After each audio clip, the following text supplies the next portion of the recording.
بسم الله الرحمن الرحيم. الذي هدانا لهذا وما كنا لنهتدي لولا أن هدانا الله لقد جاءت رسل ربنا بالحق والصلاة والسلام على النبي الأمي سيد الأنبياء والمرسلين خاتم النبيين وأهل بيته الطيبين الطاهرين المعصومين المسلمين وعلى أعدائهم أجمعين.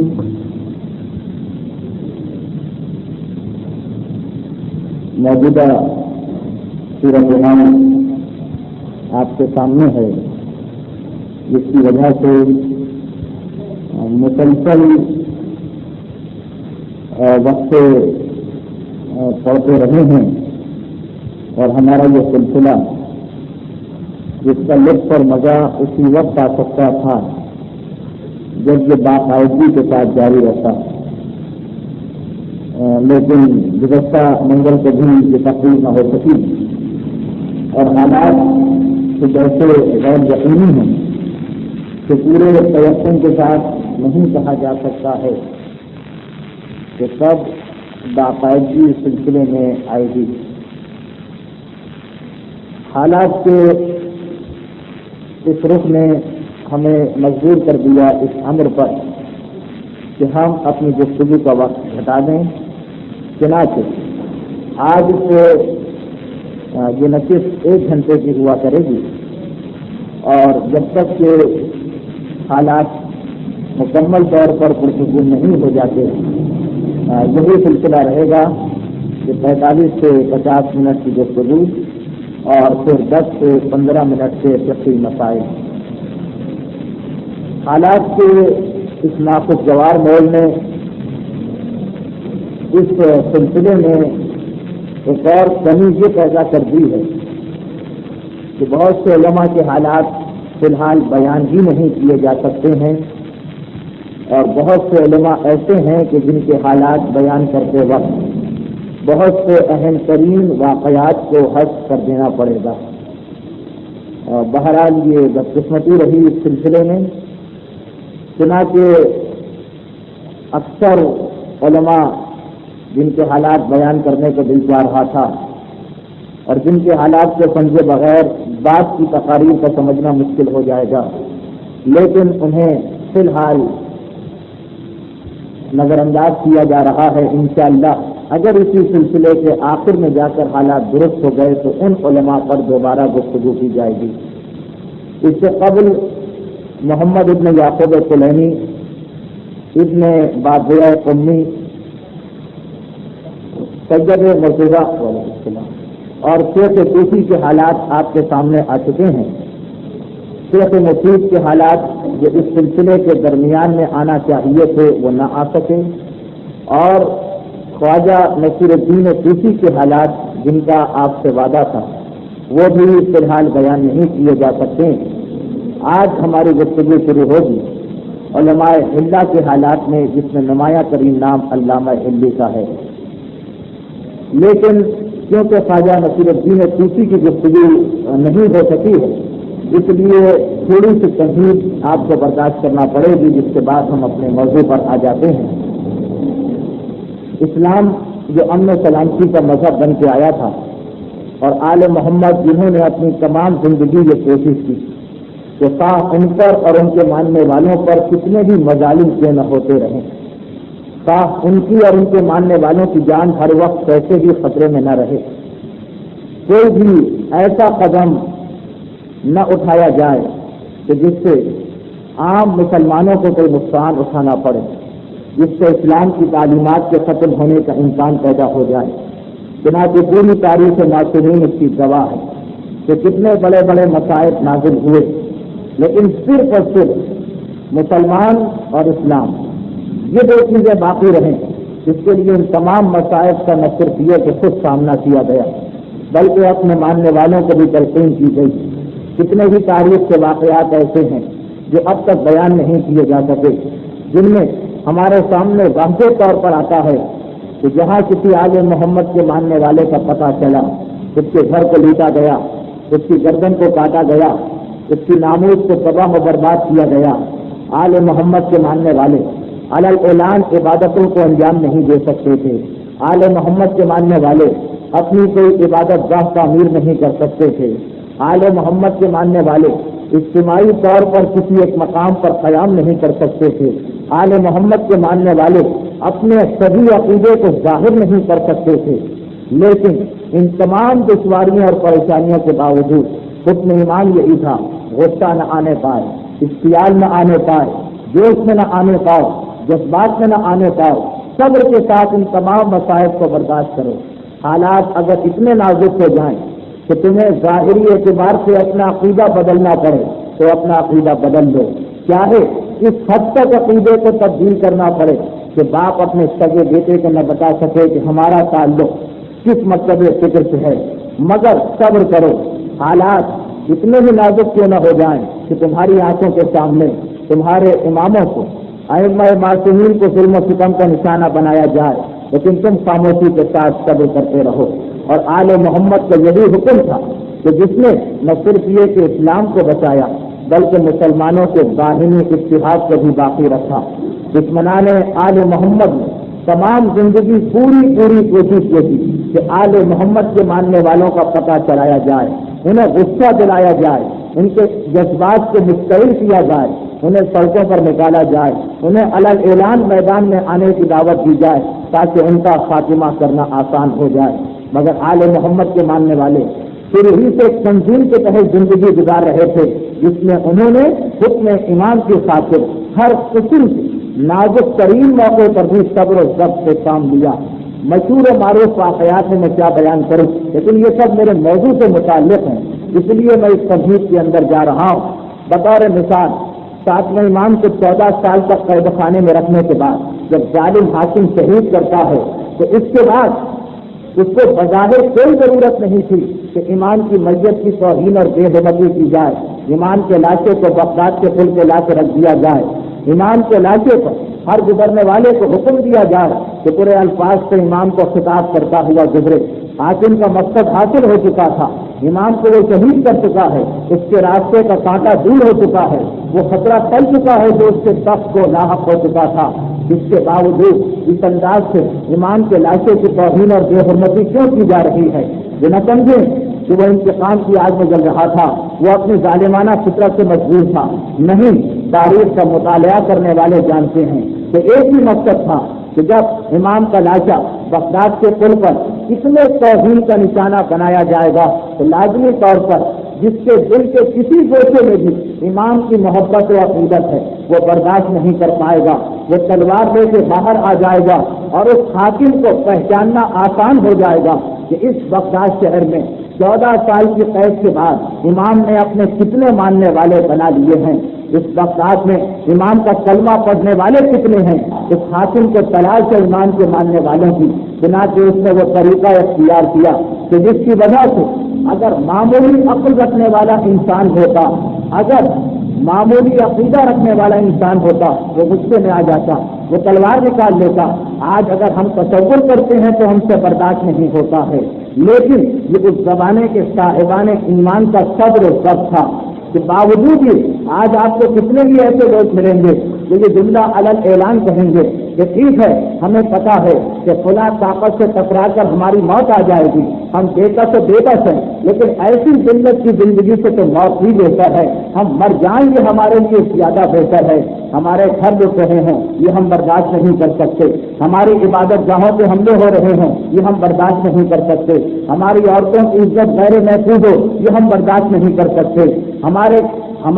موجودگی میں معصومین کو برا بھلا کہا جا رہا ہو ہم برداشت نہیں کر سکتے۔ ایک موت ہے وہ اپنے وقت سے آ کے رہے گی تو کیوں نہ ابھی ہم اپنے آپ کو مار لیں، اپنے آپ کو ہلاک کر لیں، لیکن یہ امام کی تعلیمات تھی کہ باوجود یہ کہ امام کا لاشا سامنے ہے، توہین ہو رہی ہے، بے حرمتی کی جا رہی ہے، لوگوں کے دلوں میں غصہ پیدا کرنے کی کوشش کی جا رہی تاکہ آل محمد کے ماننے والے تلوار لے کے نکل آئیں۔ حکم ایمان کی تعمیر تھی امام نے اس طرح سے اپنے شیعوں کی تربیت کی تھی کہ سب صبر کر رہے ہیں، یہ منظر دیکھ رہے ہیں اور خاموش بیٹھے ہیں، یہ منظر ان کی آنکھوں کے سامنے ہے۔ غیرت ان میں کم نہیں تھی، ایمان ان میں کم نہیں تھا، اہل بیت سے محبت کا جذبہ شاید ہم سے زیادہ ہی ہو۔ امام کو دیکھے ہوئے بھی تھے، امام کے ساتھ زندگی گزارے ہوئے بھی تھے، لیکن صبر و ضبط کا مظاہرہ کر کے یہ بتا دیا کہ معصوم کی تعلیمات کیا ہیں اور معصوم کے ماننے والے کس انداز سے اس پر عمل کرتے ہیں۔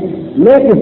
اس کے باوجود جو دشمنان اسلام تھے انہوں نے اپنی کوششوں کا سلسلہ جاری رکھا۔ آل محمد کے ماننے والے جب ان کے فریب میں نہ آئے، جب ان کے پھندے میں نہ آئے، تو انہوں نے کیا کیا؟ انہوں نے یہ کیا کہ آل محمد کے ماننے والوں کے علاوہ جو عام مسلمان ہیں ان کے درمیان اختلاف پیدا کرنا شروع کیا،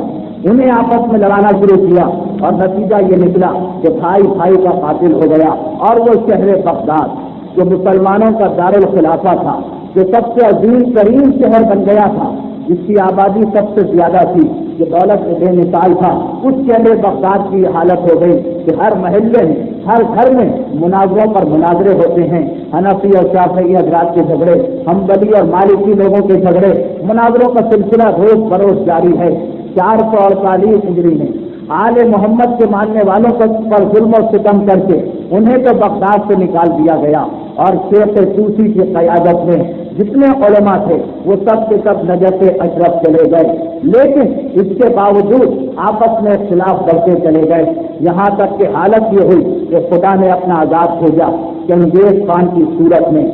مسلمانوں کی مملکتوں پر، مسلمانوں کے شہروں پر حملے ہونے لگے، شہروں کو لوٹا جانے لگا، 10-10 لاکھ اور 20-20 لاکھ آدمی ایک ایک شہر میں قتل کیے جانے لگے،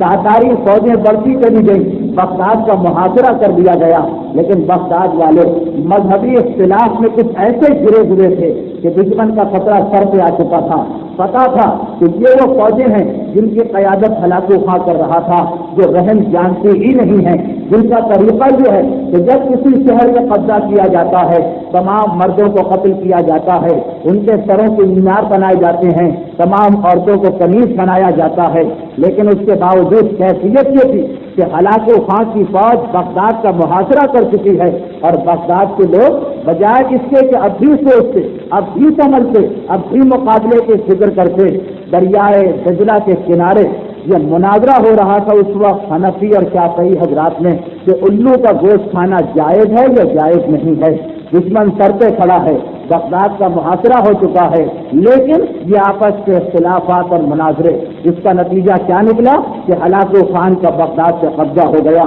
اور وہ قتل و غارت گری ہوئی جس کی تفصیل انشاءاللہ نصیر الدین طوسی کی تقریر میں آئے گی، کیونکہ اس وقت ہلاکو خان کا وزیر اعظم نصیر الدین طوسی تھا۔ تفصیل انشاءاللہ نصیر الدین طوسی کے حالات میں بیان کی جائے گی۔ لیکن عرض کرنے کا مقصد یہ تھا کہ جب حالات اتنے بگڑے، بغداد کے اندر روزانہ فسادات ہونے لگے، فسادات شیعہ سنی کے نہیں بلکہ حنفی اور شافعی کے، شافعی اور مالکی کے، مالکی اور حنبلی کے، ذرا سا کسی کا کسی سے اختلاف ہوا اور اس نے کچھ لوگوں کے جذبات کو اشتعال دلا کر دوسرے کے خلاف فساد برپا کر دیا۔ چنانچہ اس دور میں آل محمد کے ماننے والوں نے بغداد کو رفتہ رفتہ چھوڑنا شروع کر دیا۔ علماء عالم نجف اشرف میں پہنچ چکے ہیں، جہاں شیخ طوسی کا قائم کردہ مدرسہ کام کر رہا ہے، اور صاحبان ایمان عام مومن وہ بغداد سے چند سو میل کے فاصلے پر واقع شہر جس کا نام حلہ تھا، اس شہر کی جانب جانے لگے ہیں۔ جس وقت ہلاکو خان بغداد کی جانب بڑھ رہا تھا اور بغداد کے لوگ اس فکر میں لگے ہوئے تھے کہ الو کے گوشت کو حلال سمجھا جائے یا حرام سمجھا جائے، آپس میں مناظرہ کر رہے تھے، اس وقت حلے کے صاحبان ایمان نے ایک وقت تشکیل دیا اور وہ ہلاکو خان کے پاس آئے، اور آنے کے بعد ہلاکو خان سے اپنے شہر کے لیے امان طلب کی۔ ہلاکو خان سے اپنے شہر کے لیے امان کو مانگا گیا۔ ہلاکو خان نے شہر حلہ کے رہنے والوں سے ملاقات کی۔ نصیر الدین طوسی وزیر اعظم ساتھ ہے، چنانچہ حلہ والوں کو امان مل گئی۔ حلہ والوں کے بارے میں ہلاکو خان نے وعدہ کر دیا کہ تمہاری جانب نہ رخ کیا جائے گا، نہ تمہیں کوئی نقصان پہنچایا جائے گا، اور اس کے بعد اب بغداد کی جانب اس کی فوجیں بڑھ رہی ہیں۔ کاش بغداد والوں کو اپنے اختلافات، اپنے مناظرے، اپنے فقہی جھگڑے، اپنے مقصد فکر کے تنازع بھولنے کا ہوش آ جاتا تو اب بھی وہ بچ سکتے تھے، کیونکہ نصیر الدین طوسی کی پوری کوشش یہی تھی. تفصیل انشاءاللہ میں بعد میں بیان کروں گا. لیکن ان کی آنکھوں پر نفرت کی، ان کی آنکھوں کے اوپر اختلافات کی پٹی بندھی ہوئی تھی. وہ لڑتے رہے، ان کے سروں کی مینار بنے، ان کی کتابوں کو جلایا گیا، ان کے شہر کو لوٹا گیا. اور دوسری جانب اہل حلہ اپنی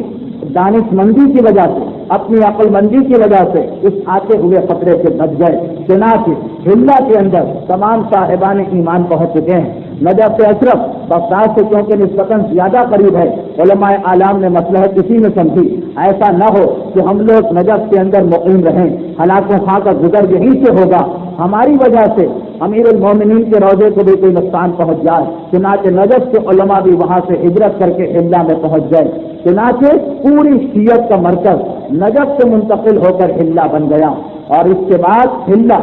فقہ شیعہ کا، حلہ مذہب شیعہ کا ایک بڑا مرکز رہا تقریباً 150-200 سال تک. اور اسی حلہ میں یکے بعد دیگرے ممتاز ترین مجتہدین پیدا ہونے لگے، جن میں محقق حلی ہیں، جن میں علامہ حلی ہیں. علامہ حلی کے فرزند فخر المحققین ہیں، فخر المحققین کے شاگرد شہید اول ہیں، ابن طاؤوس ہیں، ابی ورام ہیں، ابن ابی الفوارس ہیں، ابن نما ہیں. غرض یہ کہ ایک سلسلہ ہے مجتہدین کا. میں نے یہ کوشش کی آپ کے ذہن میں واضح کرنے کی کہ بغداد سے حلہ کی جانب منتقلی کیسے عمل میں آئی، بغداد کیسے مرکز بنا تھا شیعت کا، یہ تفصیل تو میں شروع میں بیان کر چکا ہوں. لیکن اب بغداد کے بعد نجف علماء کا مرکز بنا، اور نجف کے بعد حلہ اب شیعہ عوام کا بھی اور شیعہ مجتہدین کا بھی مرکز بن گیا. اور اس حلہ میں سب سے پہلے دینی قائد محقق حلی تھے. بغداد کی تفصیل میں نے بتائی کہ بغداد تو 7ویں امام کے زمانے سے مرکز بنا، اس کے بعد امام کے چاروں نائب اسی بغداد میں گزرے. حلہ کے اندر شیعت کی قیادت سب سے پہلے جن عالم دین کے ہاتھ میں گئی ان کا نام تھا محقق حلی. محقق حلی خود ہماری تاریخ کے انتہائی ممتاز ترین عالم دین. جب بھی لفظ محقق الگ استعمال ہو، تنہا استعمال ہو، تو اس سے مراد دی جاتی ہے یہی محقق حلی کی ذات. محقق حلی علامہ حلی کے ماموں، یا یہ کہا جائے کہ علامہ حلی محقق حلی کے بھانجے ہیں. محقق حلی جو سن 602 ہجری میں پیدا ہوئے اور سن 674 عیسوی، سن 602 ہجری میں ان کی ولادت ہے اور سن 676 ہجری میں ان کی وفات ہے. 74 سال کی عمر انہوں نے پائی. لیکن شیعت کی تاریخ کے ایک انتہائی اہم ترین مجتہد شمار کیے جاتے ہیں. یہی وہ عالم دین جن پر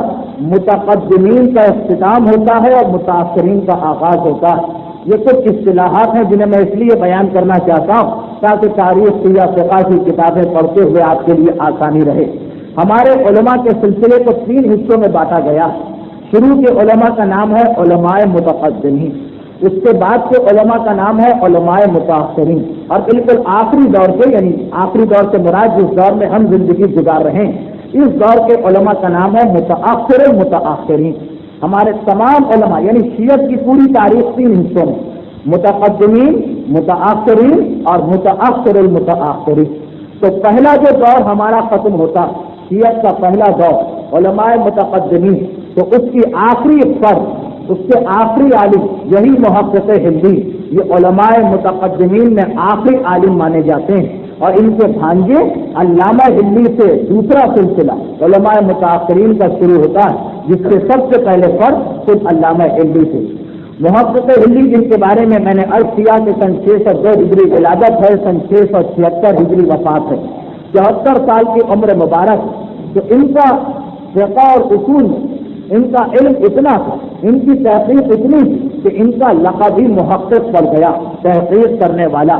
ہمارے یہاں 3 لقب ایسے ہیں کہ جب وہ بالکل الگ استعمال، ان کے ساتھ کوئی نام نہ ہو، تو ان سے مراد کوئی خاص عالم ہوتا ہے. جیسا کہ میں بیان کر چکا ہوں، جب لفظ شیخ بالکل الگ آئے،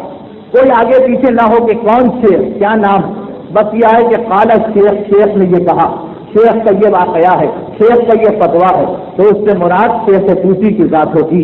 اسی طرح لفظ علامہ، اگر کبھی اس کے ساتھ کسی کا نام ہو، مثلا علامہ مجلسی، تو دوسری بات ہے. لیکن اگر خالی لفظ علامہ استعمال ہو، علامہ نے یہ کہا، علامہ کا یہ واقعہ ہے، علامہ فلاں سن میں پیدا ہوئے، تو خالی لفظ علامہ آئے اس سے مراد علامہ علمی ہوتے ہیں۔ اسی طرح محقق، لفظ محقق اگر اس کے ساتھ کسی کا نام آ جائے، جیسے محقق طوسی، نصیر الدین طوسی، محقق ثانی، محقق کرکی، لیکن خالی لفظ محقق آئے تو اس سے مراد یہی محقق ہیں کہ جن کا تذکرہ میں کر رہا ہوں، جن کا لقب نجم الدین ہے اور کنیت ابو القاسم اور نام جعفر ابن یحییٰ ابن حسن ابن سعید۔ محقق علمی کی سب سے بڑی خوبی یا سب سے بڑی خصوصیت تو اسی سے اندازہ کی جا سکتی کہ انہوں نے ایک کتاب لکھی ہے فقہ کی جس کا نام ہے شرائع الاسلام۔ شرائع الاسلام محقق علمی کی کتاب، اور یہ کتاب ایسی بہترین کتاب ہے فقہ میں کہ دنیا کی تقریباً تمام قوموں نے جب کبھی یہ دیکھنا چاہا کہ شیعہ فقہ کیا ہوتی تو ہماری تمام کتابوں میں سے ہمیشہ اسی کتاب کا ترجمہ کرایا گیا۔ یہ وہی کتاب ہے جس کا انگریزی میں ترجمہ ہوا،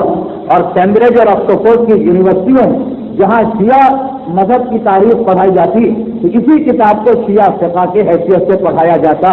جس کا ترجمہ جرمنی اور فرانسیسی زبان میں بھی ہوا، یہاں تک کہ روسی زبان میں بھی کاظم بیگ نے اس کا ترجمہ کیا۔ تو یہ کتاب اتنی جامع ترین اور اتنی بہترین کتاب ہے کہ یہ شیعہ فقہ کی ایک نمائندگی کرتی تمام کے تمام مذاہب عالم کے سامنے۔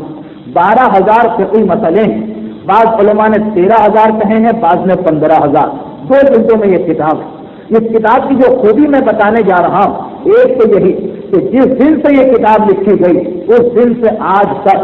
دنیا کا جو بھی شیعہ دینی مدرسہ اس میں یہ کتاب ضرور پڑھائی جاتی۔ کسی بھی قسم کا دینی مدرسہ یہ ممکن ہی نہیں، چھوٹے پیمانے کا مدرسہ ہو یا نجف اور قم جیسے اجتہاد کے مدرسے، یہ ممکن ہی نہیں کہ کہیں پر دینی تعلیم دی جائے اور اس کتاب کو نہ پڑھایا جائے۔ اسی کتاب کی ایک شرح شیخ محمد حسن نے لکھی جس کا نام جواہر الکلام ہے۔ یہ وہ شرح، اس کتاب کی تشریح، اس کتاب کی شرح کہ جس کو پڑھ کر جامع ازہر کے پرنسپل نے شیعوں کے مسلمان ہونے کا فتویٰ دیا تھا۔ اب اس کتاب کی جو خوبی میں بیان کر رہا ہوں، تحریر سے یہی اندازہ کریں کہ یہ کتاب اپنے لکھنے والے کو کتنا ثواب دلوا گئی کہ جس دن سے لکھی گئی اس دن سے آج تک ممکن ہی نہیں ہے کہ کوئی دینی مدرسہ اس کتاب کے بغیر۔ اور اس کی دوسری خوبی یہ کہ وہ مشہور ترین واقعہ جزیرہ سدرہ تھا۔ وہ جزیرہ سدرہ جس کا تذکرہ اس سے پہلے بھی کئی علماء کے حالات میں ہو چکا ہے کہ جہاں پر امام زمانہ کی حکومت قائم ہے اور امام کے بیٹے، اور اس جزیرے کے بعض حصوں میں امام کے نائب، کچھ حصوں میں امام کے بیٹے حکومت کرتے ہیں اور کچھ حصوں میں امام کے نائب حکومت کیا کرتے ہیں۔ جزیرہ سدرہ کے سلسلے میں 3-4 روایتیں ہمارے سامنے ہیں۔ ان میں سے ایک روایت میں یہ بیان کیا گیا ہے کہ جزیرہ سدرہ میں بس 5 ہی علماء کا تذکرہ ہر جگہ ہوتا تھا۔ 5 ایسے عالم تھے جن کا تذکرہ اس جزیرے میں ہر مقام پر کیا جاتا تھا۔ یہ ذہن میں رہے کہ وہاں پر حکومت امام زمانہ، لیکن اس کے باوجود یہ 5 علماء ایسے تھے جن کا تذکرہ اس جزیرے میں ہر مقام پر ہوتا تھا۔ ان 5 علماء میں سے ایک یہی محقق ہے، یہی شیخ نجم الدین ابو القاسم جعفر ابن یحییٰ ابن سعید ابن حسن، یہی جن کا تذکرہ ہو رہا۔ تو اب اصل خوبی یہ ہے کہ وہ راوی جس نے اس جزیرے کی سیر کی تھی اور ان بزرگ سے ملاقات کی تھی جو اس جزیرے کے حاکم تھے اور نائب امام تھے۔ راوی نے ان سے پوچھا بھی تھا کہ آپ نائب امام تو ہیں لیکن کیا آپ نے امام کی زیارت کی؟ تو کہا کہ نہیں، میں خالی امام کی آواز سنتا ہوں، ہاں مجھ سے پہلے جو نائب تھے جن کے انتقال پر میں نائب بنا ہوں انہوں نے امام کی ایک مرتبہ زیارت بھی کی تھی۔ تو وہ بزرگ جو نائب امام کی حیثیت سے اس جزیرے میں حکومت کر رہے تھے انہوں نے اس کتاب کے بارے میں بھی راوی سے گفتگو کی اور کہا تھا کہ یہ کتاب شرائع الاسلام جو ہے اس کے سارے مسئلے بالکل صحیح، جو حکم خدا ہے بالکل صحیح مسئلے ہیں سوائے 2 مسئلوں سے، لیکن ان 2 مسئلوں کا ذکر نہیں کیا تھا کہ وہ کون سے 2 مسئلے۔ تو یہ وہ کتاب ہے کہ جس کے بارے میں اگر وہ روایت جزیرہ سدرہ کی صحیح تو اس روایت سے یہ پتا چلا کہ نائب امام میں وہ نائب امام جو ان نائب امام سے مختلف، وہ نائب امام جو حکومت کر رہے تھے امام کی جانب، انہوں نے اس کتاب کے بارے میں کہا کہ دو مسئلوں کو چھوڑ کر اس کتاب کے سارے مسئلے صحیح اور واقع تھے، یعنی جو خدا کے پاس حکم شریعت لکھا بالکل اسی کے مطابق ہے۔ تو اندازہ کریں کہ شیخ جعفر صاحب شرائع الاسلام، یہ محقق جن کا تذکرہ ہو رہا ہے، کہ کیا خلوص تھا اور کتنا علم تھا اور کیا مقام تھا ان کا، کہ اس کتاب کی ایک طرف امام کی زبان سے ایسی تعریف اور دوسری طرف سیر علماء عالم کی سیرت میں یہ رہا ہے کہ اس کتاب کو پڑھے بغیر کوئی شخص عالم بن ہی نہیں سکتا، مجتہد تو بہت دور کی چیز۔ اور صاحب شرائع الاسلام محقق ہندی سب سے بڑی خصوصیت بھی یہی ہے کہ انہوں نے ایک طرف ایسی کتاب اپنے پاس چھوڑی کہ جس کی نظیر آج تک ہماری تاریخ میں کوئی اور پیش نہیں کر سکا، اور دوسری جانب علامہ ہندی کی صورت میں ایسا شاگرد چھوڑا کہ اس کی بھی نظیر آج تک شیعت کی تاریخ میں موجود نہیں۔ وہ کتاب جو وہ چھوڑ کر گئے اور وہ شاگرد جو وہ چھوڑ کر گئے، میرے ذہن میں اصل میں علامہ ہندی کے حالات کا بیان کرنا ہے، مگر ضمنی طور پر کہ علامہ ہندی کا خاندان آپ کے ذہن میں واضح ہو جائے، میں اس تھوڑی تفصیل میں گیا۔ بس ایک آخری بات اور سماعت فرمائیے اور میں گفتگو کے سلسلے کو علامہ ہندی کی جانب لے کے آؤں۔ محقق ہندی کی عظمت کا اندازہ اس سے کریں۔ محقق ہندی ہندے میں رہتے ہیں، ان کا قیام ہندا میں ہے، ہندا عراق سے ایک شہر کا نام ہے۔ ایک مرتبہ محقق ہندی کو اطلاع ملی کہ ہلاکو خان کا وزیر اعظم، جو ہمارے ایک انتہائی نامور مجتہد ہیں یعنی خواجہ نصیر الدین صوفی، وہ ہندا کی جانب تشریف لا رہے ہیں، ہندا آنا چاہتے ہیں، ہندے کے علماء سے ملاقات کرنا چاہتے ہیں۔ محقق صوفی کو اطلاع ملی اتنا بڑا عالم آ رہا، چنانچہ انہوں نے استقبال کی تیاریاں شروع کر دی اور ارادہ کیا کہ خود اور اپنے ساتھ دوسرے علماء اور شاگردوں کو لے کر شہر کے دروازے پر نصیر الدین طوسی جیسی عظیم الشان ہستی کا استقبال کریں گے۔ نصیر الدین طوسی کے بارے میں ضمنی طور پر میں دو باتیں بتا چکا ہوں کہ ان کو 6ویں صدی کا مجدد بھی کہا گیا ہے، اور ان کے بارے میں یہ بھی کہا گیا کہ شیعت کی جتنی تبلیغ اس فرد واحد نے کی، معصومین کے علاوہ کسی شخص نے اس انداز سے مذہب شیعت کو نہیں پھیلایا۔ چنانچہ اطلاع ملی کہ وہ آنے والے ہیں، محقق ہندی ان کے استقبال کے لیے چلنا چاہتے ہیں۔ نصیر الدین طوسی کو اطلاع مل گئی، انہوں نے وہاں سے پیغام بھجوایا کہ میری خواہش یہی ہے کہ آپ میرے استقبال کے لیے تشریف نہ لائیں، آپ جس مقام پر جو آپ کا معمول ہے اس کے مطابق آپ کام کرتے رہیں۔ چنانچہ محقق ہندی کے پاس جب نصیر الدین طوسی کی فرمائش پہنچی تو اس کے بعد وہ اپنے معمول زندگی میں لگے رہے۔ جس دن نصیر الدین طوسی ہندا میں داخل ہوئے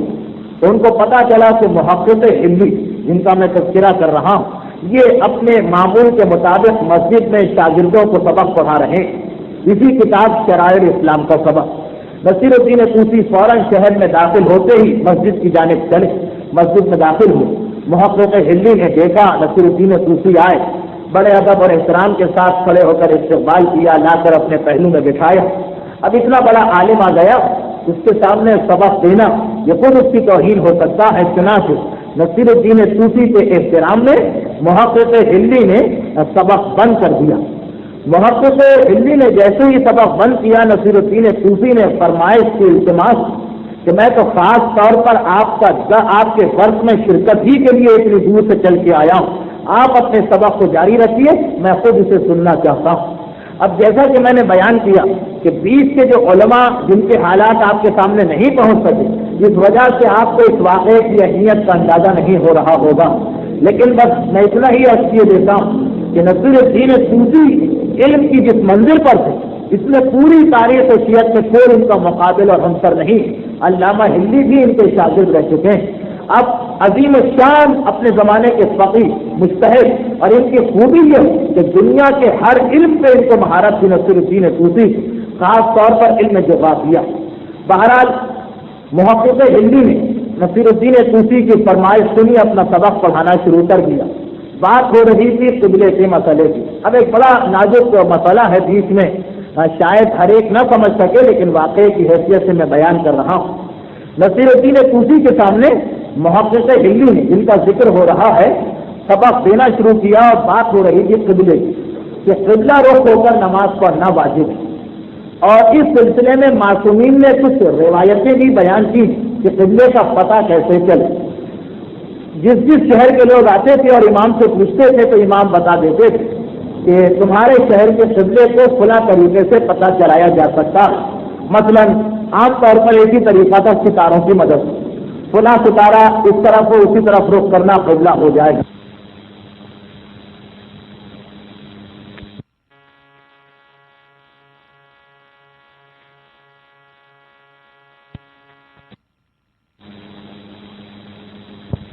تو فقہ کی کتابوں میں ایک مسئلہ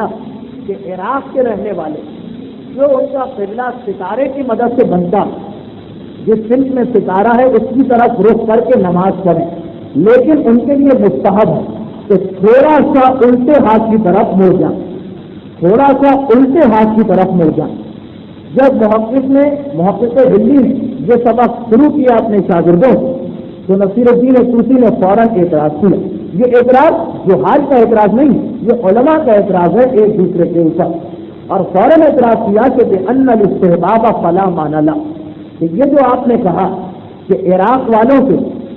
تھوڑا سا الٹے ہاتھ کی طرف مڑ جانا یہ مستحب ہے، تو یہ مستحب کے یہاں کوئی معنی نہیں، یہ مستحب تو ہو ہی نہیں سکتا۔ کیوں؟ إِن كَانَ مِنَ الْقِبْلَةِ فَحَرَامٌ وَإِن كَانَ إِلَى الْقِبْلَةِ فَوَاجِبٌ۔ تھوڑا سا مڑ جانے کے کیا معنی؟ اگر وہ قبلے سے ہٹا ہوا اور مڑ رہا ہے تاکہ قبلے کی جانب ہو جائے تو واجب، تو یہ واجب ہے، اس میں مستحب کی کیا گنجائش؟ اور اگر ابھی وہ قبلے کی طرف اور تھوڑا سا ہٹ رہا تو حرام، تو یہ حرام ہو جائے گا اس لیے کہ قبلے سے ہٹ رہا۔ محقق طوسی نصیر الدین طوسی نے اعتراض کیا کہ آپ نے مسئلہ بتایا کہ جس طرف کھڑے ہو ستارے کی مدد سے وہاں سے تھوڑا سا الٹے ہاتھ کی طرف جھکنا مستحب، مستحب کے کیا معنی؟ اگر جس طرف آپ کھڑے سامنے قبلہ تو وہاں سے جھکنا، وہاں سے مڑنا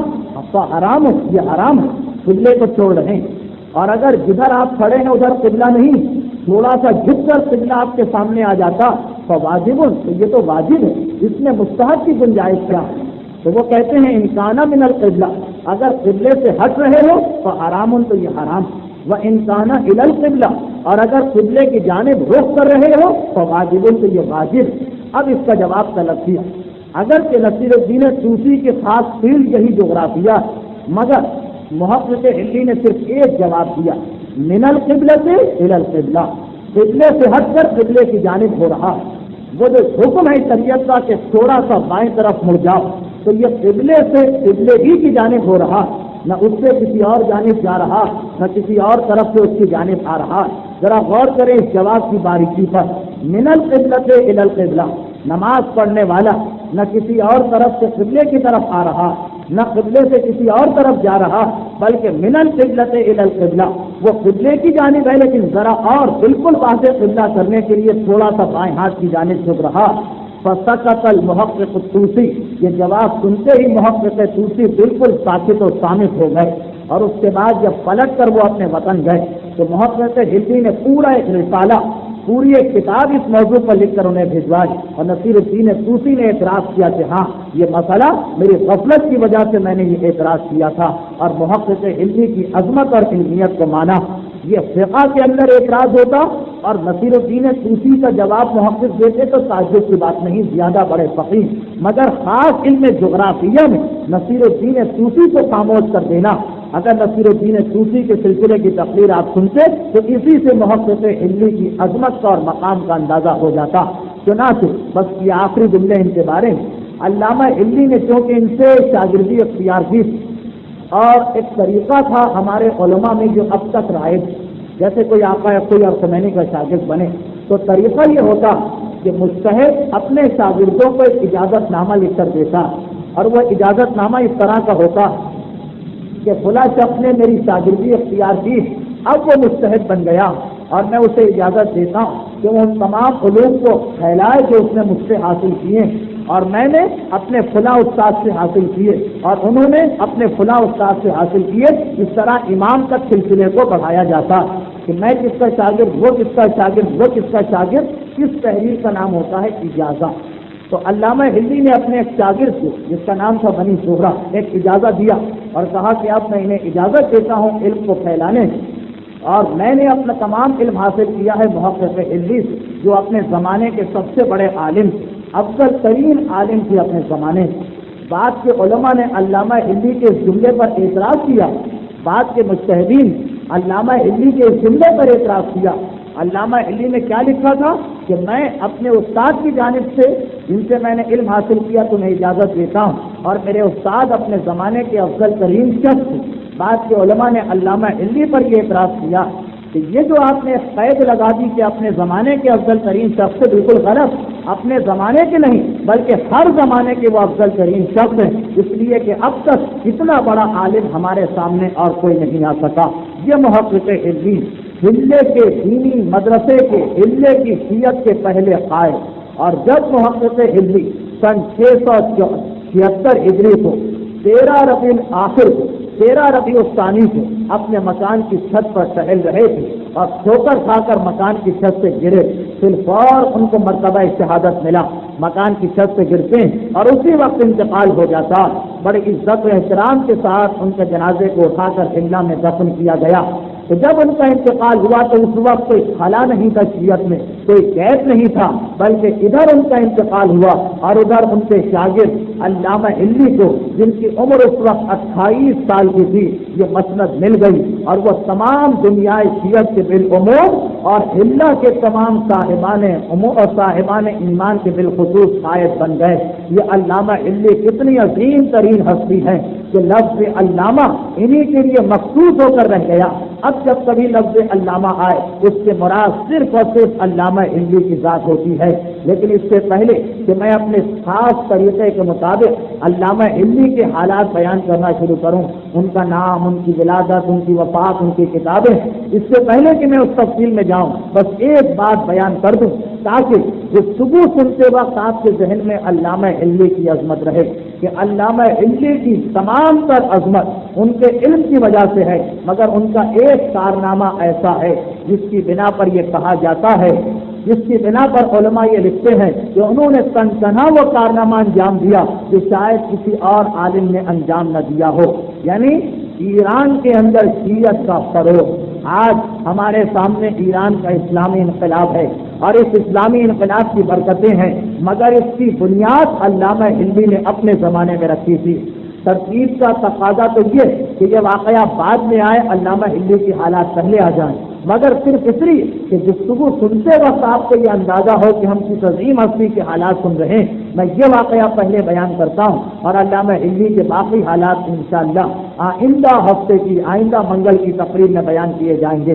علامہ ہلی کی سب سے بڑی عظمت یہ ہے کہ انہوں نے مملکت ایران میں، سرزمین ایران میں جو دشمنی اہل بیت کا سب سے بڑا مرکز تھا، پہلی مرتبہ وہاں پر دین حقہ کی بنیاد کو رکھا، اگرچہ اس کے بعد محقق ثانی شیخ کرکی نے صحیح معنوں میں تبلیغ کی، لیکن پہلی بنیاد رکھنے والے، پہلی اینٹ رکھنے والے، پہلا بیج بونے والے یہ علامہ ہلی ہیں، اور ان کا یہی کارنامہ انہیں تاریخ اسلام کی ممتاز ترین ہستی بناتا ہے۔ تاریخ یہ بتاتی ہے کہ ہلاکو خاں کے بعد منگول حکمران مملکت اسلامیہ میں اسلام قبول کر کے رہنے لگے، اور وہ جو کل تک اسلام کے سب سے بڑے دشمن تھے آج وہ مسلمان کیسے ہوئے؟ ہمارا سلام ہو خواجہ نصیر الدین طوسی کو کہ جس نے اس وحشی اور پتھر کے انسانوں کو مسلمان بنایا تھا۔ اسلام قبول کیا، اسلام قبول کرنے کے بعد وہ زندگی گزار رہے ہیں اور مختلف علاقوں میں ان کی حکومت ہے۔ ہلاکو خاں کا فر پوتا، یعنی ہلاکو خاں کے پوتے کا بیٹا، ہلاکو خاں کا فر پوتا سلطان خازان خاں، ایران کا علاقہ اس کو ملا اور مختلف علاقے بھائیوں میں تقسیم ہوئے، ایران کا علاقہ اس کو ملا۔ سن 702 ہجری میں ایک مرتبہ اس کے دارالخلافہ میں ایک قتل ہو گیا مسجد کے اندر، جمعے کا دن تھا، نماز جمعہ ختم ہوئی، نماز جمعہ ختم ہونے کے بعد ایک سید نے، آل رسول سے تعلق رکھنے والے ایک مرد ضعیف نے ظہر کی نماز فرادہ کی نیت سے پڑھی، اور جب لوگوں نے اس کو ظہر کی نماز پڑھتے دیکھا تو فوراً پکار اٹھے کہ یہ رافضی ہے، جو جمعے کے بعد ظہر کی نماز پڑھ رہا ہے، اسی مسجد میں اس پر ہجوم کیا گیا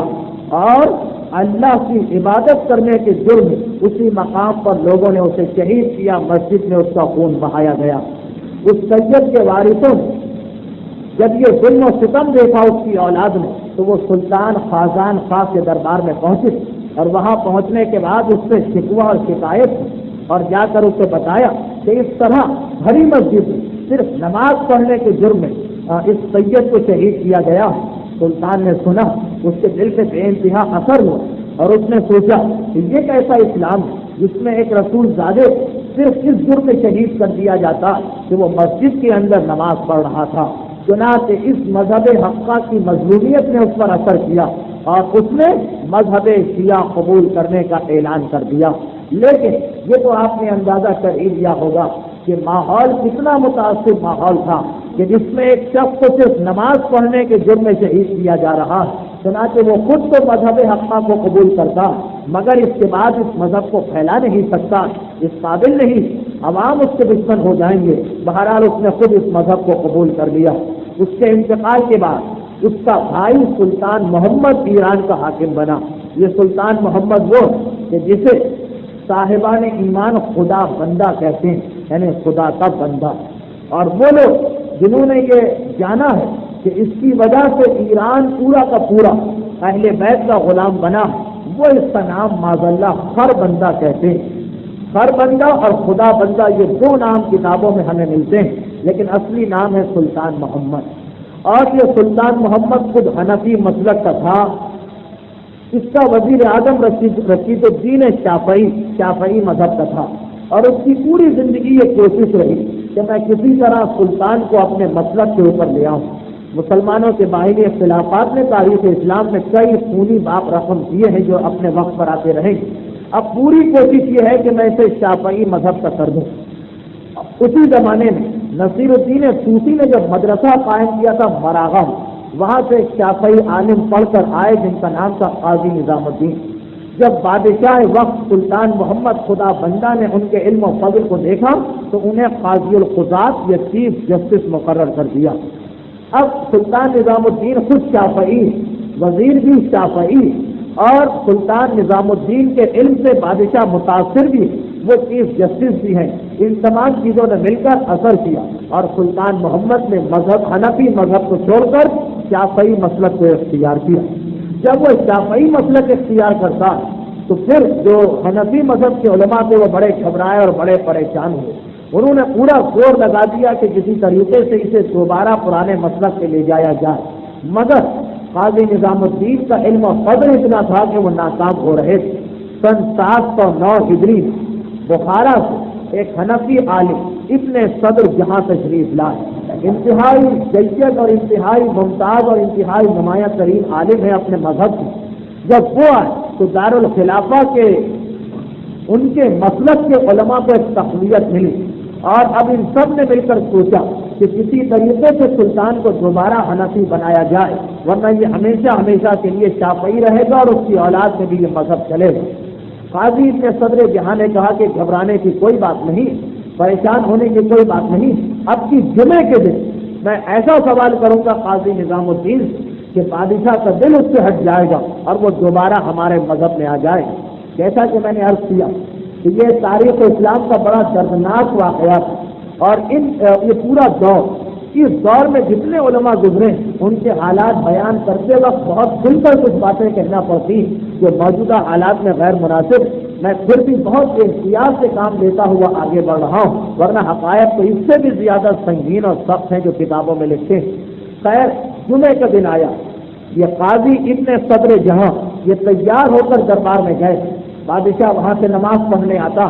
تیار ہو کر دربار میں گئے تھے کہ آج ایک ایسا اعتراض کروں گا کہ بادشاہ فوراً اس مذہب پر جس پر وہ چلا آ رہا ہے لعنت بھیج کر اسے ترک کر دے گا۔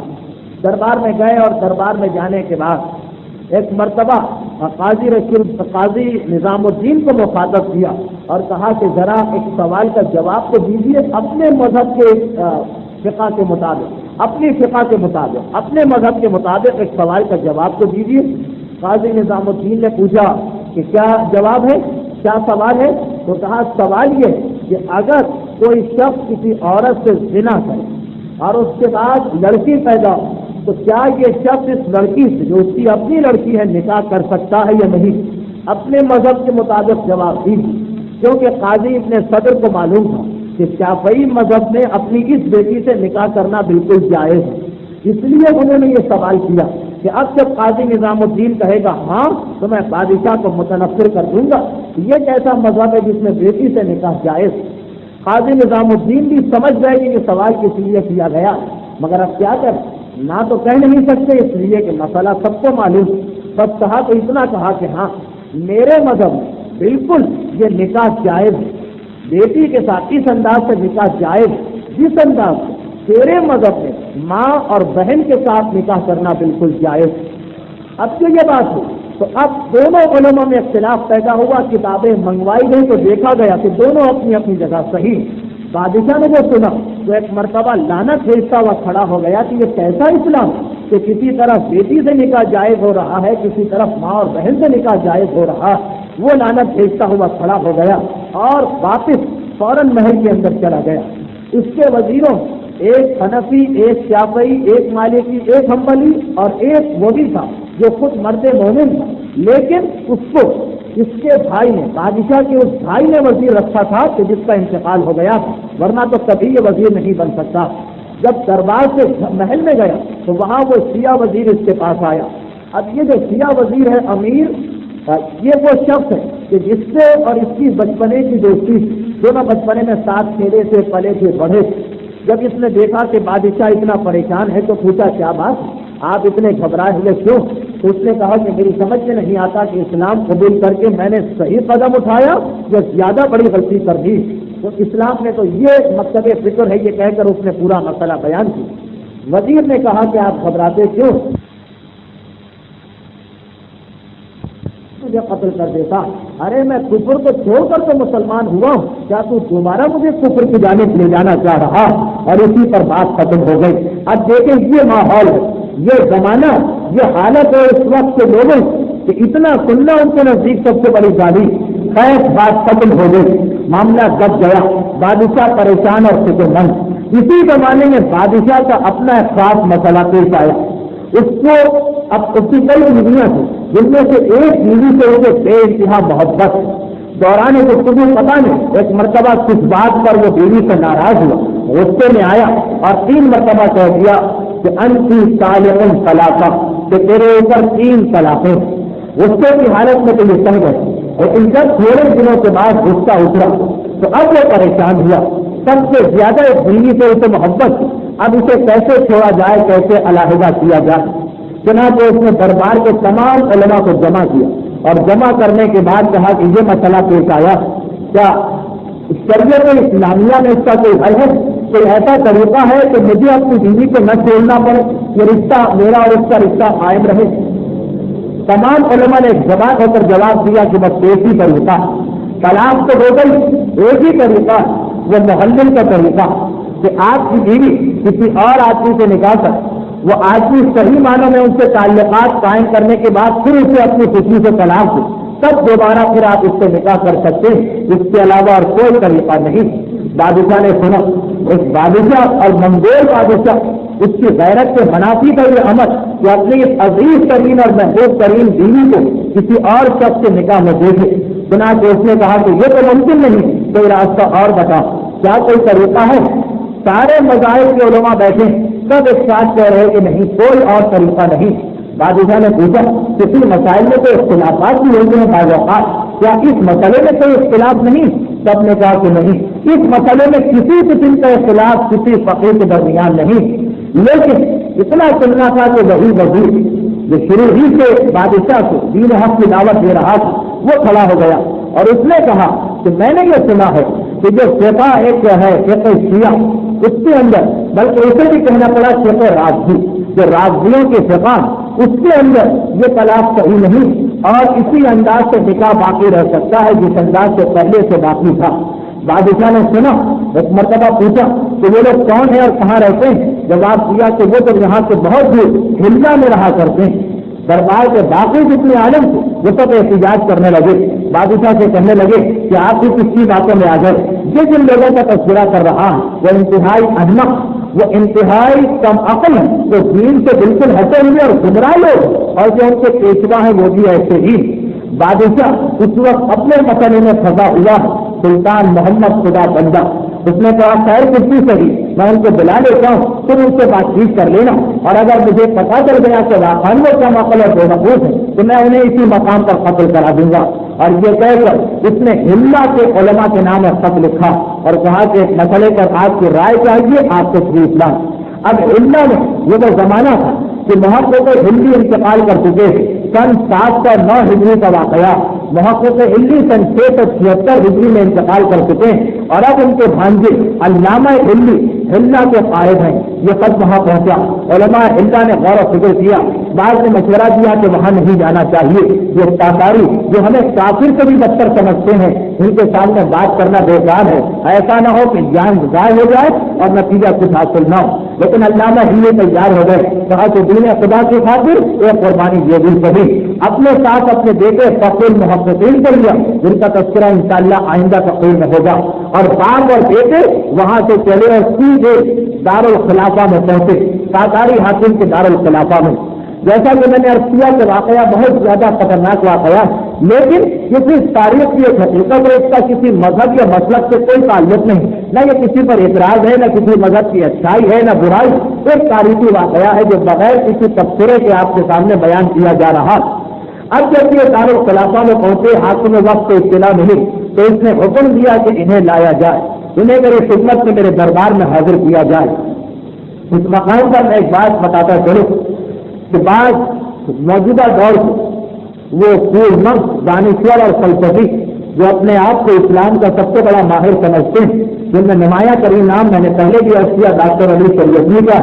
جو ہر ایک عالم کو برا بھلا کہنا اپنا فرض سمجھتا ہے کہ جو کسی بادشاہ کے دربار میں گیا ہو۔ علامہ مجلسی پر بھی اسی لیے اعتراض کہ وہ بادشاہ کے دربار میں جاتے تھے، اور علامہ ہندی پر بھی اسی لیے اعتراض کیا گیا کہ وہ ایک بادشاہ کے دربار میں کیوں گئے۔ لیکن اب پوری حقیقت سن کر یہ فیصلہ کریں کہ علامہ مجلسی کے دربار میں جانا اپنے ذاتی نام و نمود کی خاطر کا یا دین خدا کی تبلیغ کی خاطر، بس حکم ملا کہ دربار میں لایا جائے۔ علامہ ہندی جیسی عظیم ہستی دنیا ان کے دروازے پر آتی ہے، بقول امام خمینی کی تو یہ سب سے بڑا جہاد ہے ان لوگوں کا کہ دل کے دروازے پر دنیا آتی ہے، اپنے نفس کو اور اپنی عزت کو مار کر یہ خود ایک دوسرے ظالم کے دروازے پر اس لیے جا رہے ہیں کہ اس طرح سے دین حقہ کی تبلیغ کی جائے۔ علامہ ہندی پہنچے دربار میں، دربار سجا ہوا، لوگ کرسیوں پر بیٹھے، علامہ ہندی داخل ہوتے ہیں، داخل ہونے کے بعد جوتیاں اتاری، جوتیاں اتار کر بغل میں دبائیں اور سلام کرتے ہوئے دربار میں داخل،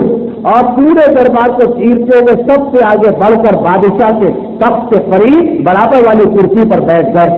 علامہ ہندی کا اس انداز میں آنا اور تمام کے تمام درباری علماء کا قہقہا لگا، سب نے سلطان محمد کو مخاطب کر کے کہا کہ ہم تو پہلے ہی کہہ رہے تھے کہ یہ لوگ اور ان کے قائد سب کے سب کم عقل اور بے وقوف ہوا کرتے ہیں۔ آپ نے دیکھا یہ ان کا لیڈر بن کے آ رہا ہے اور اس کی بے وقوفی کس قسم کی ہے۔ بادشاہ نے کہا تم ہی سے گفتگو کرو۔ بس ایک مرتبہ سب نے علامہ ہندی کا گھیراؤ کر لیا اور کہا ذرا یہ تو بتائیے کہ جب آپ داخل ہوئے تھے تو آپ نے درباری طریقوں پر عمل کیوں نہیں کیا اور سلطان کو سجدہ کیوں نہ کیا؟ علامہ ہندی سوال سنتے کہ آپ نے سلطان کو سجدہ کیوں نہ کیا؟ اتنا بڑا حاکم، اتنا بڑا بادشاہ، اتنا عظیم حاکم، اور آپ اسی انداز سے چلے آ رہے ہیں۔ علامہ ہندی صرف اتنا کہتے ہیں تو تم یہ بتاؤ کہ کیا یہ حاکم بڑا ہے یا پیغمبر اسلام زیادہ بڑے ہیں؟ درباری علماء کے سامنے کوئی راستہ نہیں تھا، کہا پیغمبر کی بڑائی میں کس کو شک؟ تو جواب دیا کہ اگر میں پیغمبر کے پاس جاتا تو ان کو سجدہ نہ کرتا، تو یہاں آ کر میں سجدہ کرتے ہوئے کیسے داخل؟ ہمارا اور تمہارا تمام مسلمانوں کا اتفاق ہے کہ غیر خدا کو سجدہ حرام ہے، اور کیا تم نے قرآن نہیں پڑھا؟ اذا دخلتم بیوتا فسلموا، کہ اے صاحبان ایمان جب کسی کے پاس جاؤ تو سلام کرو۔ میں نے حکم قرآنی پر عمل کیا۔ درباری علماء سنتے ہیں، ایک مرتبہ خفیف ہو کے سر جھکایا، یہ تو بتائیے کہ یہ تو بتاؤ کہ تم سب سے آگے جا کر کیوں بیٹھے، ہمارے برابر کیوں نہ بیٹھے؟ کہا کہ مجھے اس کے علاوہ کوئی جگہ خالی نظر نہ آئی، اس لیے میں وہاں گیا۔ کہا اچھا یہ تو بتاؤ کہ تم نے جوتیاں اتار کر بغل میں کیوں دبائیں؟ یہ جوتیاں بغل میں دبا کے کیوں لا رہے؟ کیا تمہیں پتا نہیں کہ اس میں بادشاہ کی توہین ہے؟ ایک مرتبہ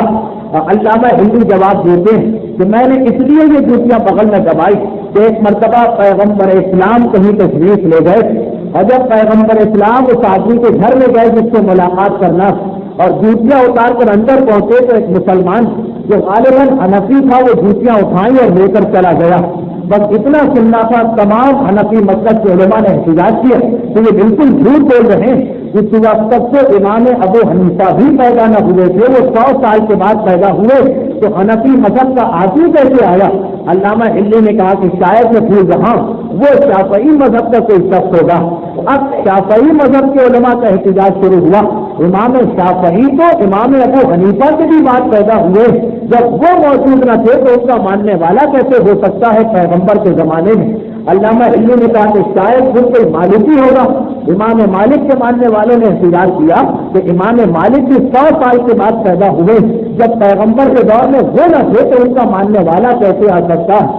علامہ ہندی کہتے ہیں کہ شاید کوئی حنبلی ہوگا، میں بھول رہا ہوں۔ اب امام احمد ابن حنبل کے ماننے والوں نے بھی احتجاج کیا کہ یہ شخص تو بالکل جھوٹ بول رہا، امام احمد ابن حنبل پیدا نہ ہوئے تو اس دور میں تو ان کا ماننے والا کیسے آئے گا؟ بس ایک مرتبہ علامہ ہلی کا مقصد حاصل ہو گیا، سلطان کی جانب مڑے اور مڑنے کے بعد کہا کہ آپ نے خود سنا کہ یہ سب کس مسلک پہ چل رہے ہیں، وہ پیغمبر کے بعد کے مسلک ہیں، اور مجھ سے سنیے کہ میں کس مذہب پہ چل رہا ہوں۔ اور اس کے بعد علامہ ہلی نے بعد میں امام کی ترتیب بتائی اور کہا کہ ہم مسلک علی پر ہیں، اور ہمارا مولا، ہمارا ہادی، ہمارا امام خود پیغمبر کے زمانے میں تھا، تو ہمارا مذہب پیغمبر کے زمانے سے۔ اور ان لوگوں کی گفتگو سے آپ نے سنا کہ یہ سب بات کی چیزیں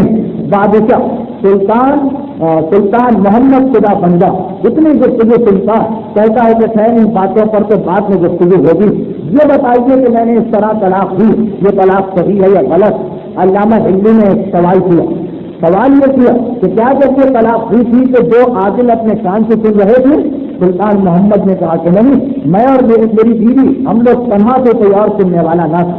ایک مرتبہ علامہ ہندی کہتے ہیں کہ پھر یہ طلاق واقع ہی نہیں ہے، یہ طلاق کوئی ہی نہیں، اور وہ بیوی آپ کی اب تک بیوی ہے، اس لیے کہ ہمارے پاس جو امیر المومنین کے ذریعے حدیث آئی ہے پیغمبر اسلام کی، اس میں یہ ہے کہ جب تک یہ دو عادل سننے والے نہ ہوں طلاق ہوتی ہی نہیں۔ اور اس کے بعد علامہ ہندی نے ایک جواب اور دیا، وقت کی کمی کی وجہ سے میں اس کو مختصر کر رہا ہوں۔ علامہ ہندی کا جواب بادشاہ کو پسند آیا، مگر بہرحال وہ گھبرا گیا، کہا آپ کا جواب میرے مسئلے کے بالکل مطابق ہے جیسا میں چاہتا ہوں، لیکن ایسا نہ ہو کہ آپ کا مذہب گمراہ اور میں گمراہ مذہب پر عمل کروں۔ علامہ ہندی کہتے ہیں کہ میں تیار، جس سے چاہو میرا مقابلہ کرا لو۔ چنانچہ قاضی نظام الدین کو تمام علماء حنفی، شافعی، مالکی اور حنبلی نے اپنا نمائندہ بنایا۔ علامہ ہندی اور وہ آمنے سامنے دربار میں بیٹھے، مناظرہ تو بہت طولانی، لیکن اس کا خلاصہ ہی کہ جب مناظرہ ختم ہوا تو قاضی نظام الدین جو علامہ ہندی کی دلیلوں کے سامنے عاجز آ گیا تھا،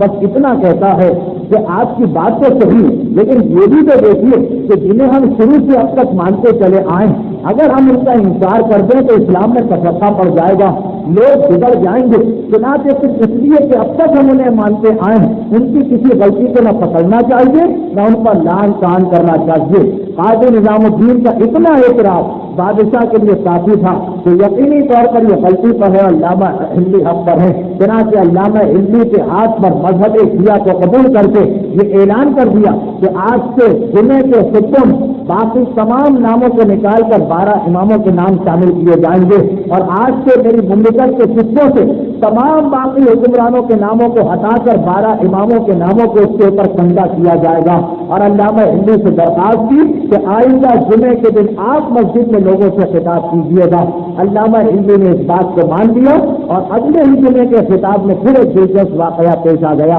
لیکن جیسا کہ میں نے عرض کیا تھا کہ اب یہ گفتگو 1 گھنٹے کی ہوا کرے گی، اور جو 1 گھنٹہ اس وقت پورا ہو گیا، چنانچہ اس مقام پر گفتگو ختم ہوئی۔ انشاءاللہ آئندہ باقی ماندہ حالات علامہ ہندی کے میں آپ کے سامنے پیش کروں گا، اور ساتھ ساتھ ان کے فرزند فخر المحققین کے بھی کچھ حالات آپ کے سامنے آئیں گے۔ حالات